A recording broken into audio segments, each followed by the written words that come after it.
Arsenal were lucky yesterday. I can let me start you guys. You know, I'm the one who's normally brave to say some things people don't want to hear. I think Arsenal were lucky yesterday. Brentford came in with a style and a way and a structure that was very, very good, that neutralized most of Arsenal's strength. Arsenal's strength is passing in between the lines when Odegaard and Xhaka and Partey are able to move the ball in between. But they forced them wide out as much as possible. They forced them to cross balls in the box. Now, Nketiah is solid, is a good guy, but he's not going to be your aerial threat. He's not Ivan Toney. Yes. And then they had a nice out ball because Mbeumo and Toney can hold the ball up over and over again. I just felt as if Arsenal were just put off their stride. And there are so many similarities between the Brentford game and the Everton game. Yeah. Yes. There's something about Arsenal dealing with teams that are, let me use a polite word, robust.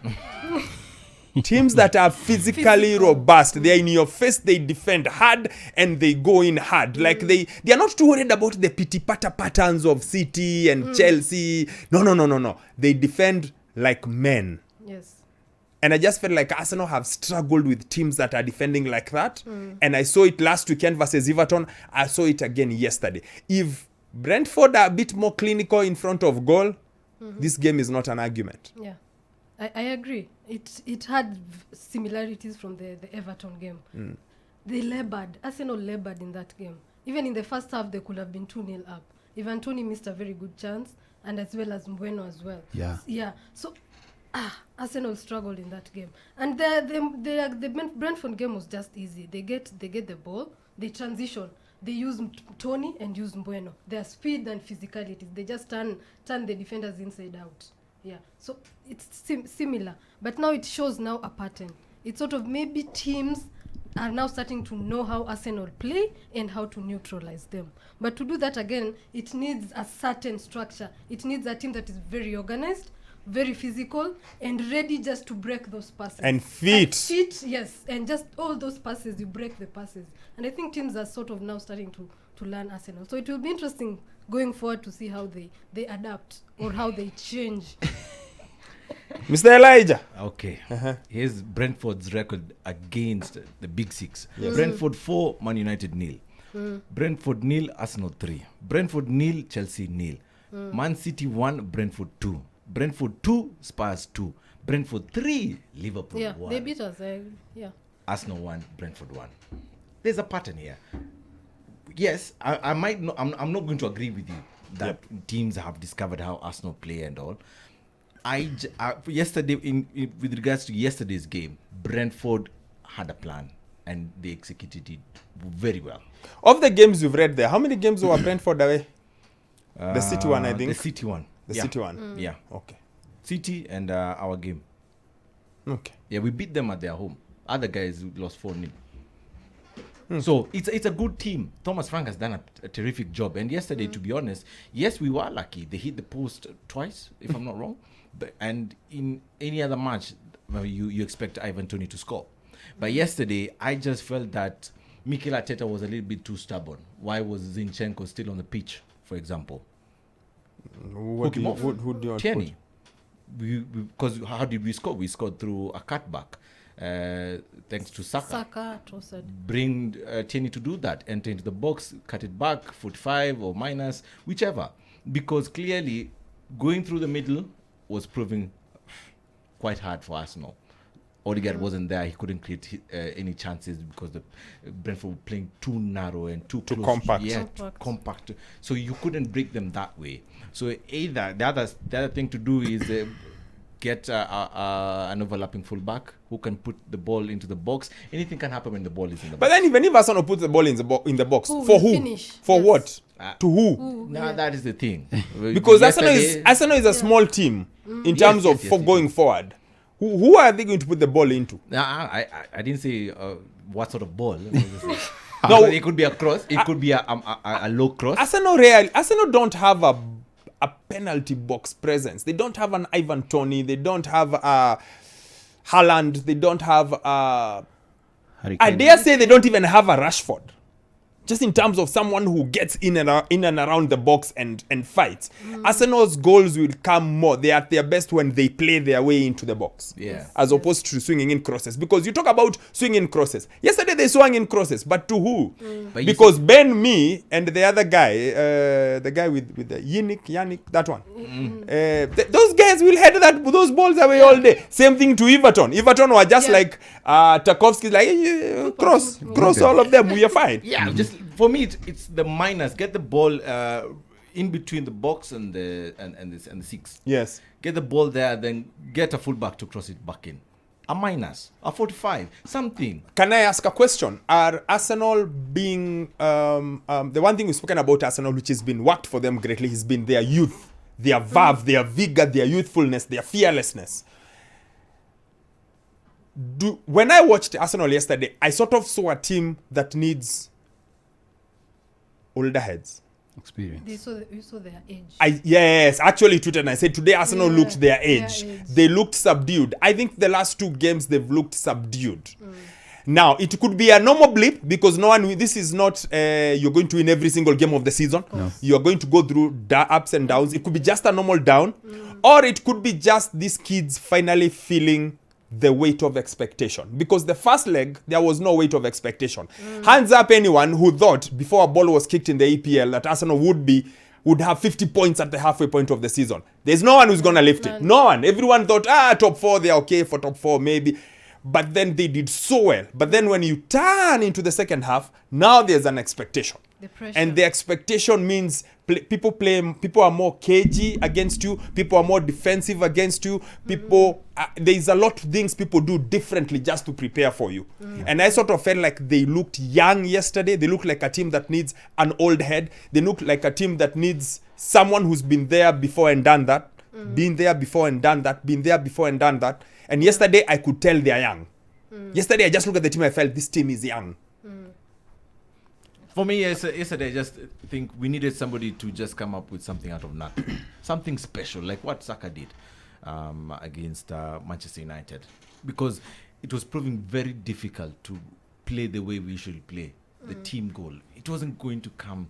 We weren't going to get a goal from that. We were going to get from something special, a shot from outside the box, maybe a deflection, and the ball, just goes past Araya for some reason. So yesterday, we needed somebody to just take the game by the scruff of the neck and just, go for it. Try something. Jesus would have done that. Yeah. With Jesus, he can take the ball, dribble past 3 I players. think yes. I think Jesus Jesus has a reputation that is bigger than his actual Ability. Yeah. I feel like the more he's absent, the more everyone feels like he's the solution. He should be back. But the In kid has something- in 5 something, goals this. Is it 5? Yeah, but He has 5 goals this season. It's not like But Jemo, Even Nunes has you more know, goals. yeah. Come on. Let's talk about no. It's true. Facts are stubborn. Jemo. Each and every player has a different role, all right, in each and every team. For example, in Arsenal, Jesus is not expected to be the out and out number 9. No, he's expected to. He comes deep sometimes. He creates space for maybe Martinelli to come into that space and score. So what I meant with Jesus being available, if he was there yesterday, was he takes the ball, dribbles past 2-3 players, like he did against Bournemouth, if you can remember. Whose goal? I think it was Odegaard's goal. He took the ball, dribbled past 2-3 players, take them out of position. Because yesterday, I can't remember one particular point where any of our players dribbled past the Brentford And this is player. why I take you back to your opening statement. Brentford were just organized. They were structured. Brentford are not Bournemouth. They will keep their shape. They will know what to do. They will know how to close in those gaps. Yeah. They will make sure that no one is getting isolated. There are no ISOs. Yeah. And they doubled up on Saka the whole game. Doubled up on Saka. Doubled up on who's the guy plays on the left? Martinelli. Martinelli, yeah. And even Trossard. Other than the goal, you try to think. They kept Arsenal at, the way Arsenal peppers the goal mouth? Yeah. You think how many saves Brentford made? You just think about it. There's nothing. There weren't many, and You there weren't, weren't. There's nothing. So I think it boils down to the structure. That's why I've asked. Just Arsenal's ability to play versus a team that is robust and a team that keeps its shape really, really, really well. And a team that is not afraid to do that dirty defensive kind of thing.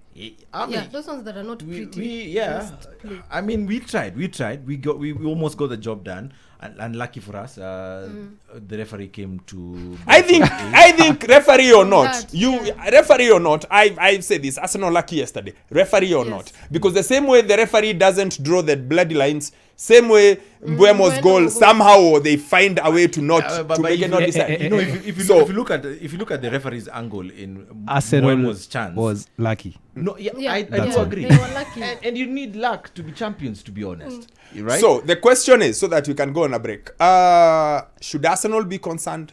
No. Should they worry? No, They're playing I think they City should. next. we Is shouldn't it- be it's worried. City? We Yes, shouldn't be City is the worried. next game. Yeah. What Okay, do you it's the think? first time we are dropping points in consecutive games. Yes. But I don't think we should. No be worried. reason to be worried at all. Why should we be worried? The only reason we should be worried is Pep's statement in yesterday's press conference, the day before yesterday. Yeah, press conference. He said that we have to win on the pitch. We have to do our talking on the pitch, and I'm afraid because we know what City can do. You can when smell they- blood. You can smell blood. What do you think? Should Arsenal be worried? They should be, because look at these defensive teams. They've come to realize how Arsenal play, and they play on the transitions. Luckily, you're not a defensive team. Luckily, Yeah, so kichapo inakuja pia kwenu. I'm saying the See, let's defensive steady team. speak. It's this week. We beat you. We go 9 points ahead of you, and we still have a game in Chep. hand. That's why I said I defensive don't teams. think. Oh, after the City if game. you Yes. lose today, After the City if game, you lose today, I think now from there I will now be able to assess them well. I think after the City game. For my money, I still feel no need to panic yet. I think it's just a blip. I think it's a bump. You've got to go through the bumps, and then you can't always be on a high. I feel like Arsenal are just going through a bumpy period, but they will be okay. I, in particular, would put all my money on Arsenal beating City next weekend, because City will not keep the shape the way Brentford kept or the way Everton did. They are not disciplined enough. They will want to play, and Arsenal want to play a team that wants to play. They want us to go toe to toe. They don't want this thing of you sit at the back and defend, and I feel that gives them an advantage. Secondly, I still don't feel City are good enough this season. City are playing with the handbrake on and with a lot of other problems in between. They're like this really good Mercedes, but it has got issues. The gearbox has a problem. The fuel pump is not quite working, and the tires are a bit worn out. Yes. They just don't feel and sound like a team that's in sync. So for that, I still feel Arsenal in the driving seat. And also, I don't think there are that many teams in the Premier League who can play with that level of defensive discipline and structure. Especially There are not so this many. season. There's not that many. Your Southamptons and your... I don't think there are that many. Yeah. So I think not yet, but the age is showing. They look their age. They look like the youngest team in the Premier League. Yeah. You can tell. They no longer just look sure. They look like they are self-doubting. They're doubting themselves. Odegaard subdued. Saka subdued. Martinelli's looked a pale shadow of himself. Nketiah, I know people fighting him, but I think he's the one guy who keeps trying and keeps trying. Xhaka and Partey, of course, are okay, but you sort of get the feeling they need a break. Like they need a week without playing. And then just to focus on something. They need that inspiration from somewhere to come back. So far, not so bad. Quarter to noon. Good morning. We get it. Times are tough.